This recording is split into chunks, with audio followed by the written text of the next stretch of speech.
ദീപു കരുണാകരന്റെ സംവിധാനത്തിൽ ഇന്ദ്രജിത്ത് സുകുമാരനും അനശ്വര രാജനും പ്രധാന വേഷങ്ങളിൽ അണിനിരക്കുന്ന ചിത്രമാണ് Mr and Mrs bachelor.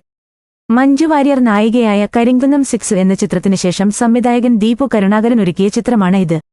Indrajith സുകുമാരനും അനശ്വര രാജനും ആദ്യമായി ഒരുമിച്ച് അഭിനയിച്ച ഈ ചിത്രം ഒരു റൊമാന്റിക് കോമഡിയായാണ് ഒരുക്കിയിരിക്കുന്നത്. ചിത്രത്തിന്റെ ടീസർ ഇന്ന് പുറത്തിറങ്ങി. 1 മിനിറ്റ് ദൈർഘ്യമുള്ള ടീസറാണ് ഇപ്പോൾ പുറത്തുവന്നത്. Mr and Mrs Bachelor August 23-ന് തിയേറ്ററുകളിലെത്തും. ഹൈലൈൻ പിക്ചേഴ്സിന്റെ ബാനറിൽ പ്രകാശ് ഹൈലൈൻ നിർമ്മിക്കുന്ന ചിത്രത്തിന്റെ തിരക്കഥ ഒരുക്കുന്നത് അർജുൻ ടി. സത്യനാണ്. Diana Hameed, Rosin Jolly, Baiju Pappan, Rahul Madhav, Sohan Seenulal, Manohari Joy, Jibin Gopinath, Laya Simpson എന്നിവരാണ് ചിത്രത്തിലെ മറ്റു പ്രധാന വേഷങ്ങളിലെത്തുന്നത്. Executive producer Babu R. ഛായാഗ്രാഹണം Pradeep Nair. Editor Sobin K. Soman. Teaser cut Sonu R. സംഗീതവും പശ്ചാത്തല സംഗീതവും പി.എസ്.